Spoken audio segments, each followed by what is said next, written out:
مسلمانوں، سب نمازیں خصوصاً بیچ کی نماز یعنی نماز عصر پورے اہتمام کے ساتھ ادا کرتے رہو اور اللہ کے آگے ادب سے کھڑے رہا کرو.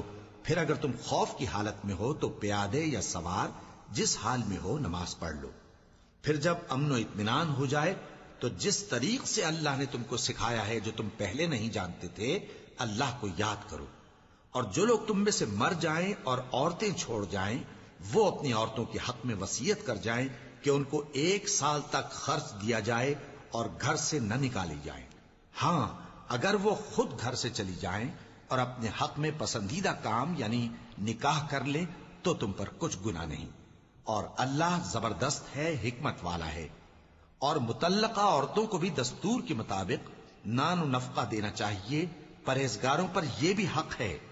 اسی طرح اللہ اپنے احکام تمہارے لیے بیان فرماتا ہے تاکہ تم